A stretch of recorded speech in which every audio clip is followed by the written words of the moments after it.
For me, do I want to reveal this? Hello, everyone. Welcome back to TNT Go Dutch. This week, we're answering your questions that you gave us on either Instagram, Facebook, on the community tab on YouTube, or the video that we put out midweek about what it's like for us to live here in the Netherlands, or things about us, or questions that you have. You sent them to us, and we're going to answer them today. Yeah, thank you so much to all of you guys who took the time to submit questions. Thank you guys for being really respectful. And I think we should just get right into it.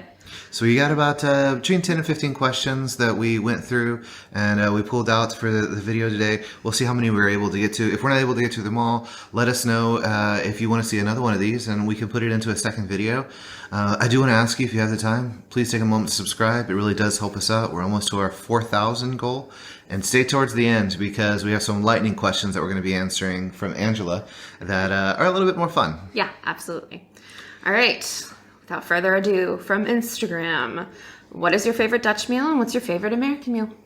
Ooh, my favorite Dutch meal has to be the pannenkoeken, the Dutch pancakes. I actually made them for my nephews when I went back to the U.S. the last time, and my nephew... And they loved them. Yeah. My nephew didn't know any other word in Dutch other than spek, which is one of the most important words to know. It's true. And my favorite's the spek en kaas. Yeah? Mm-hmm. Met apple? Yeah, with the apple, I think so. I think it adds a little bit extra in there. What about you? I think for me, my favorite thing I've had so far is probably the hutspot that we had at Leiden on Zits. Okay. It's such a comforting meal, and I've been craving it lately, and I think it's just because it's so cold now. It's like a great meal to like warm up your bones. What about your American meal? Oh, there's so many good choices, especially in Texas, because we have a whole bunch of different cultures going on in Houston, whether it's the people from Latin America or the people from Asia that live there, or even some of the stuff from Africa and other places. But being a Texas kid, I have to say Texas barbecue. A good brisket that's smoked for 10, 12 hours. That just makes me happy thinking about it. I think for me, it's a New York style bagel with salmon, cream cheese, tomato, onion, capers, the whole shebang, like a bagel and lox situation, preferably an everything bagel, preferably wrapped in wax paper from a deli in New York City. Mm-hmm. But at this point, I'll take anything. And we're so lucky to have Netherlands bagels so close, so I can get my wish every so often. Which is funny, because Tracey actually went to college with her around the same time, but they didn't know each other. Yeah. Very Which is really funny. All right, next we have another food-related question. What is your favorite Dutch cheese? So we have a little market that comes around in our neighborhood on Tuesdays, and there's a cheese stand that's there. And what we're able to get there that I really like is they have a pesto, so like a bright green cheese that's really delicious with the basil in there and all the different flavors. I think that one's really good. It's an excellent toasty. Oh yeah, absolutely. For me, I really like the Leidskaas, which I believe is from Leiden, and it has cumin seed in it, so it's a really interesting flavor. So if you're ever in the area, I don't know if other markets sell it outside of Leiden. I'm sure that they do. Try to grab a sample of it, because it's a really interesting flavor. The next question we got from Instagram is, do you wish you ever had a car? There's been about 3 days that I've wished I've had a car. One was when there was the windstorm in the spring or summer time, and they shut down all public transport. We were in Leiden for a doctor's appointment, and we had a really hard time getting back. I wish I had a car that day.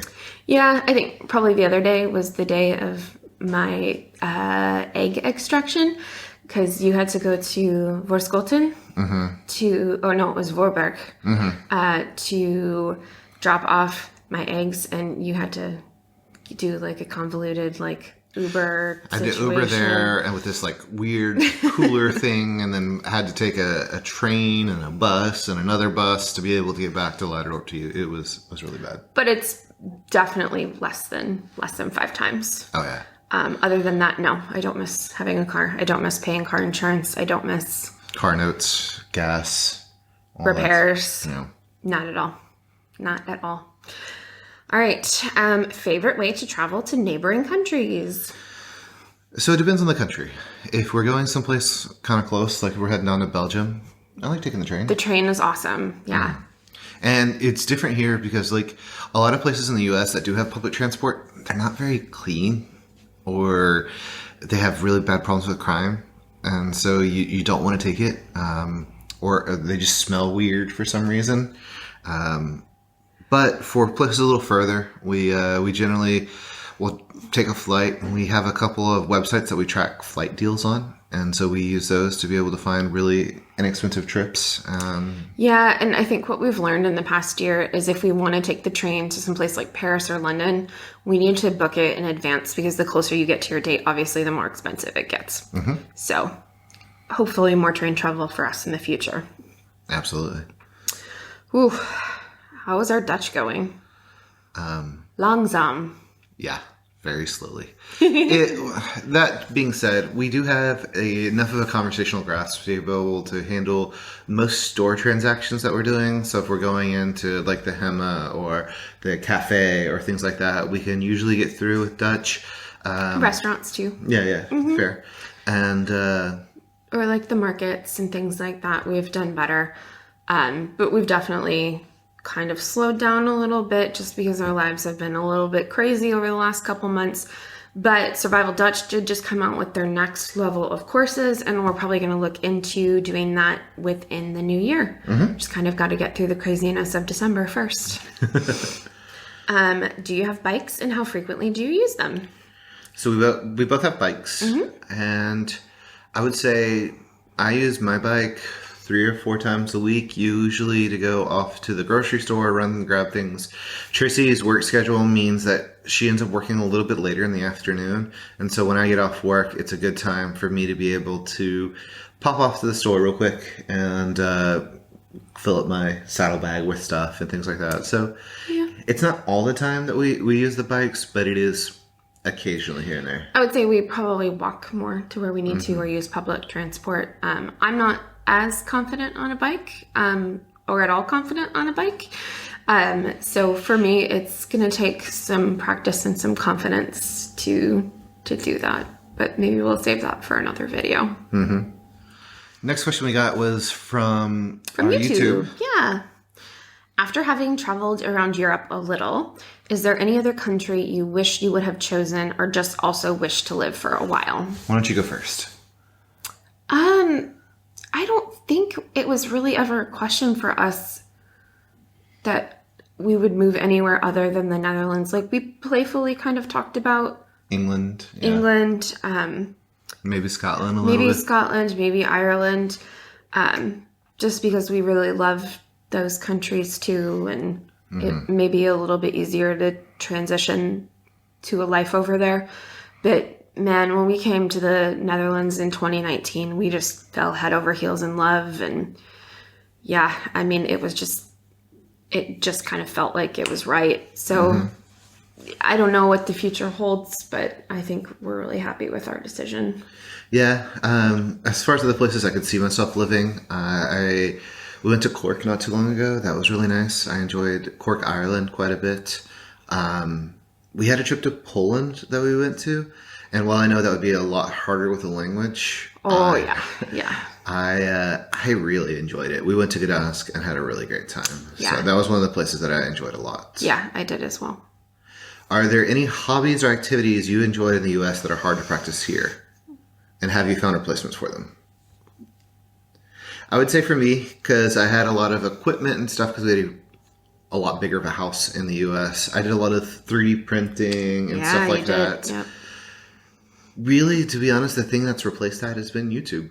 Doing this channel and talking to you all and exploring with her, that's the new hobby that we have. Yeah, it is. And it's kind of become like another part-time job to supplement our full-time jobs as well. So it takes up quite a bit of our time when we're not working our full-time jobs. For me, do I want to reveal this? So with the time difference and some things that happen in the U.S. versus here, I am a big pro wrestling fan. really. Like, when we talk pro wrestling, we're not talking about Greco-Roman. She's talking about... Like WWE. WWF. Think of, like, Hulk Hogan type stuff. She's a huge fan of it all. I know that Hulk Hogan hasn't wrestled in a long time, but... Yeah, I'm not really a fan of him. But anyway, the modern era stuff. But unfortunately, since it's on so late on the East Coast... We're about 6 hours behind, so I can't really keep up with... 6 hours ahead. So I can't really keep up with it the way we did in the U.S. Like, we would go to wrestling shows, and there's not really a big wrestling scene here from what I understand. So if you know of any, let me know. Yeah, one of Tracy's favorite wrestlers is actually from Alkmaar. Yeah, Alkmaar. Alkmaar, sorry. He's billed from Amsterdam, but he's actually from Alkmaar. Anyway. Which leads us into the question, what do you watch on TV? Besides wrestling. What do you watch on TV, and do you play video games, and if so, which games? So, we do watch TV. We watch a lot of Netflix. We also watch a lot of YouTube. Surprise. Yeah. So shows that we watch on YouTube, we watch Sorted. Soul to Soul Travels. Subscribe to them if you haven't.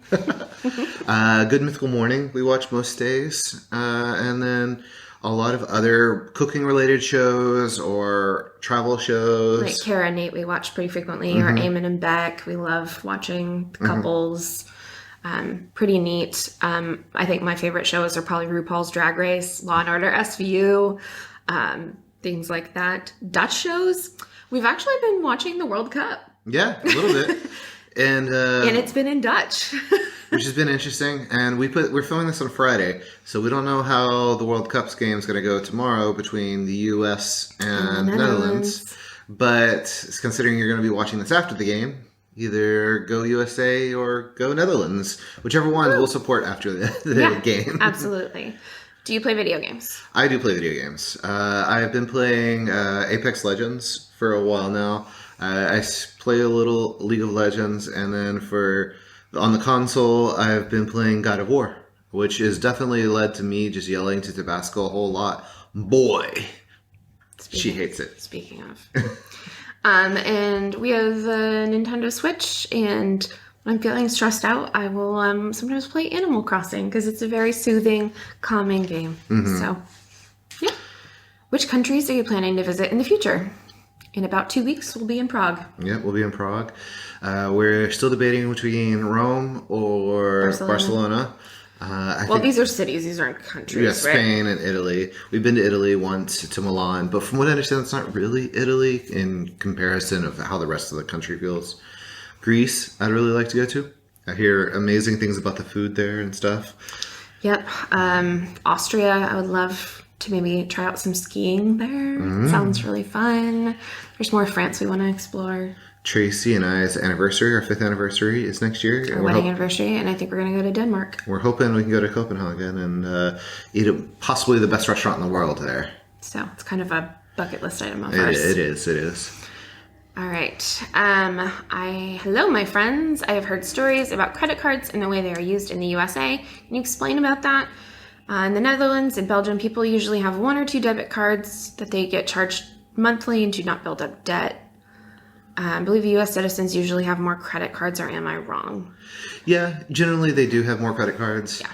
And the way the credit card system works in the U.S. is each card has a limit that you're associated with it. So if you have like a Chase card, it can be a limit anywhere from $500 to $25,000 that you can put onto this credit card. You do get charged monthly for whatever your rate is that you have on it.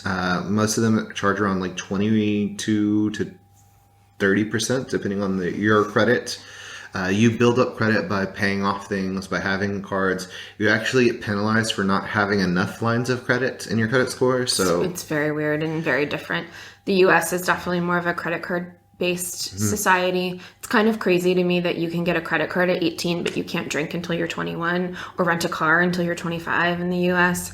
So it's just kind of backwards. Any store you walk into, usually has a credit card that you can sign up for to get some type of discount or whatever. We're talking like grocery stores, clothing stores, shoe stores. All of them have their own credit thing that they affiliate out with one of the bigger credit companies. So it's very refreshing to be in a society where that isn't necessarily as much of a thing. That being One said, benefit for that, though, is if you do have some of the credit cards that are a little bit more premium, you do end up paying a yearly fee for them, but you get a lot of perks with it. So think of when you go to Schiphol, you know how they have the Amex, the American Express signs everywhere, and you get Privium with that, and you also get the lounges and things like that. So some of them do offer benefits like that.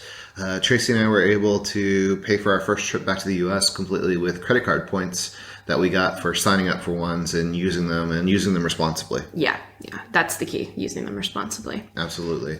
If you're interested in this, Kara and Nate actually put out a whole video on credit cards and how they use them to be able to travel and do stuff like that. Yeah, pretty cool. All right. What was your motivation to move here? Did you come here by choice to live the rest of your lives here? So are you actually immigrants? Or are you here for the time being, for as long as you've got work as an expat? This is an interesting question. So historically, Tracey and I kind of use immigrants and expats interchangeably. Yeah. So we didn't really specifically do one thing or the other or use it. We generally identify as expats just because that's the name that was used most often. And that's what a lot of the people who move here self-identify as. So we fell into that as well.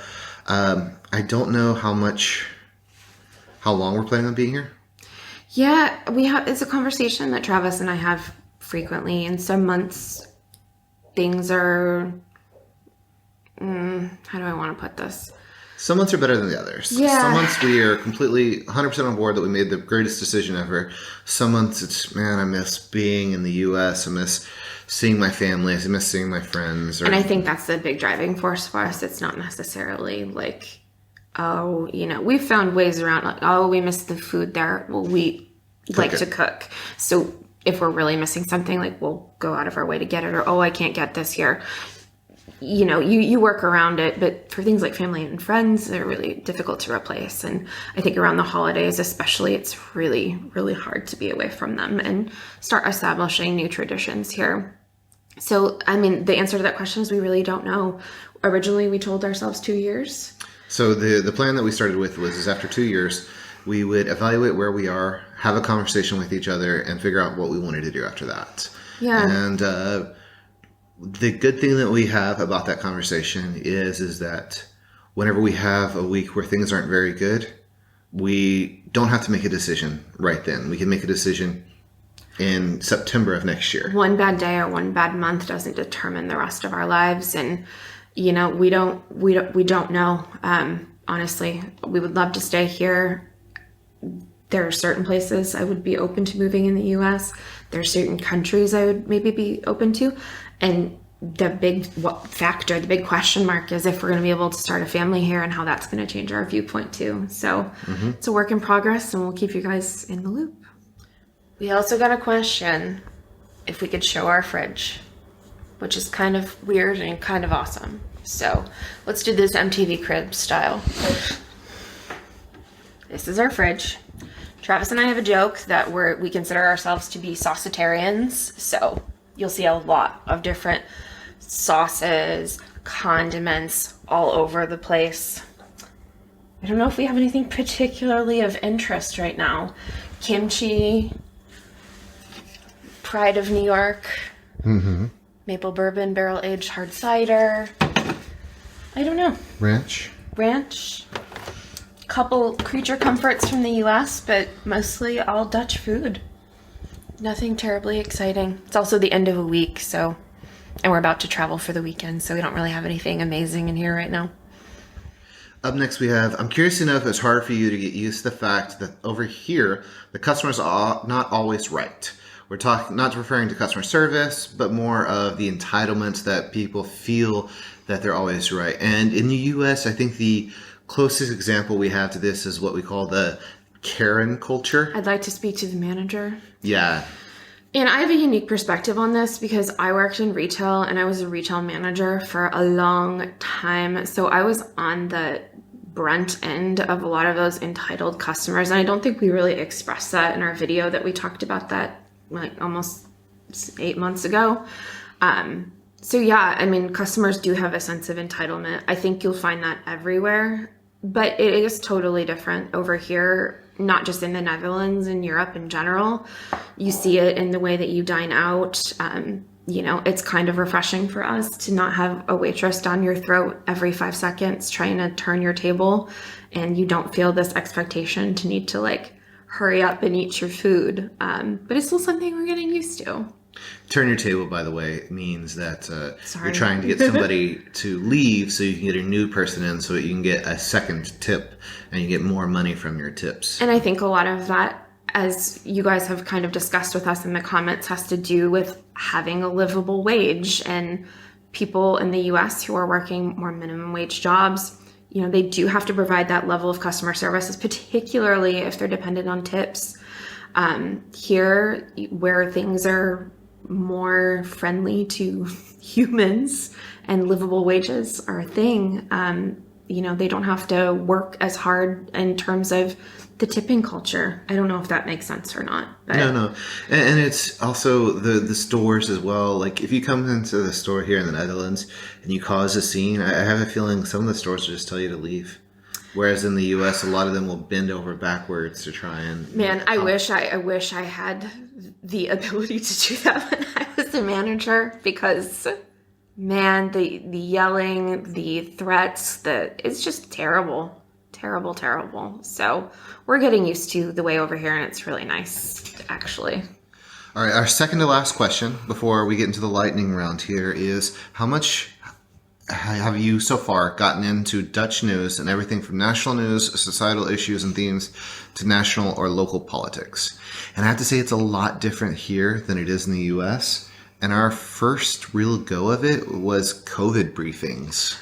Yeah, which was very weird coming from the US, where that was not really a thing. Well, even in the U.S., the COVID briefings, Fauci would get out and say something, and then Donald Trump would say, well, that's not true, in the immediate press release afterwards, trying to backpedal or change because of, Definitely kind of a circus. So to have briefings that were pretty structured, I mean, that was like our first encounter with the government, I would say.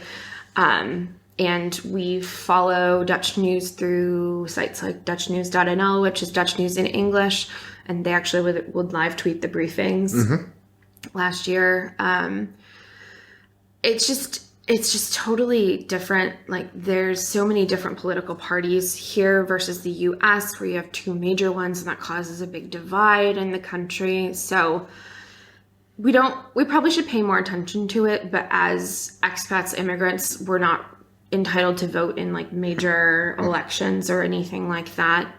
It's probably something we'll keep an eye on. We do keep an eye on US politics from afar, and just recently had midterm elections there. I think I probably follow it more closely than you do. But the other thing that's interesting that I found really cool is there's so many political parties here that to be able to figure out who you should vote for, you take an online test to figure out which one of them is closest to what you actually believe in, so that you can have the right representation for what you as a person feel. And it's not the way it is in the US, where it's like you either want this or this. And if none of them really matches either one, well, too bad. You're stuck. Yeah, and then there's been some, I guess, scandals within the Netherlands in terms of like how immigrants are treated. I think it's Terra Apfel, that's a big thing. And then the Toeslagen affair. I don't know a whole lot about that. So. You know more than I do. Yeah, so I guess keeping abreast to that. I think every country has its political problems, and unfortunately, I don't think the Netherlands is any different. All right. You ready for the lightning round questions? Yes. Oof. What are the top 5 places that you've been to in the Netherlands already? Well, I'm thinking we haven't been there yet. Which one? I'm afraid I'm going to fall in love when we go to Maastricht. All right. By the time this video comes out, we'll probably have been. Right. So one things that were my top 5 places that for people who have never been in the Netherlands are my favorite top 5 places. I really like Utrecht. That was a lot of fun. I really liked Tilburg, actually. No, me There's a too. restaurant in Tilburg that probably is the reason we really like it. I really enjoy going down to Rotterdam, mainly because I like seeing Soul to Soul Travels, and it's fun hanging out with them. I like Leiden a lot, which is really weird to say that you like the city you live in, but it's such a cute place. Yeah, it's pretty magical, and especially this time of year. But all Dutch cities are magical looking this time of year. I love Houda. I love Delft. I really like the smaller, quaint cities, which is really nice. Den Bosch was really great Oh, too. Den Bosch was great. I mean, I don't think we've gone to a place where we've been like, ooh. Brussels. Ooh, okay. Anyway, what has made you happiest living here? Doing this with you. Yeah, that's what I was going to say too. Yeah, it's been really great to have a good partner, and it's really strengthened our relationship, I feel. I feel like our marriage is stronger now than it was a year and a half ago. Yeah, I would say that's made me really happy. What are your plans for the future? A life here or back to Texas? I think we kind of answered this before. We don't really know. And there's that third option of we can move somewhere that's not the U.S. or the Netherlands, but it depends on a lot of things. A lot of things, yeah. What was your childhood dream job-wise? Did any of that come true? I wanted to be an astronaut when I was a kid because I lived in Houston and we had the Space Center and everything, so that was my dream. Not at all. Not even a little bit. Yeah, for me, I went through like so many different ideas of what I wanted to be, and I really wanted to be a fashion designer, and then I sort of fell into beauty and working for a couple beauty companies, and I really loved that. And now I'm writing, and I've always excelled at English, but I never thought that what I'm doing right now and doing this freelance writing would be my career. So, no. What's the strangest thing you've experienced in a country outside the U.S.? Can be Netherlands, but any other place goes. That's a weird question. Do you have an answer? I do. Okay. So tell me if this is normal. But when we were watching the parade for Leiden onset, there was a marching band that stopped right in front of us, and everyone dropped their instruments and immediately went to go pee in the canal, like all in unison. And Like 30 grown men. All at the same time. And it just kind of made me step back. It made me never want to swim in a canal, that's for sure. This is also right by where they did the canal jumping that you saw in our video the next day. So that's probably the strangest thing. Besides that stag party's boat in Amsterdam, like definitely hitting one of the bridge walls. That was actually more funny Pretty funny. Than anything else. I don't know. What about you? I really haven't had any experiences that I would call like super strange, other than, you know, the weird marching band unison peeing. I've definitely had a few moments that just felt a little weird, but I think that you're going to experience that anywhere. Where what's weird to you is normal to someone else. Absolutely. Absolutely. That's very true. And I'm sure if you go to the U.S., you see plenty of weird stuff. You probably see it on TV too. Anyway, last question. Star Trek or Star Wars? Probably going to say Star Trek on this one. No, Star Wars. I want Star Wars. I'm going to go Star Wars. Wait a second. Whoa. I kind of like them both. I grew up in a family where both was, very prevalent. So I'm going to say both if that's allowed. But if I had to pick, I'm going to pick Star Wars. Yeah, I don't know. And I think that's going to wrap us up for today. If you have any other questions, put them down in the comments down below, and maybe we'll answer them in another video. Thank you so much for watching. Next week, we will have our video from Valkenburg. From Valkenburg in the Christmas caves. I'm so excited. All right, we will see you guys next week, and Merry Santa Claus. Bye.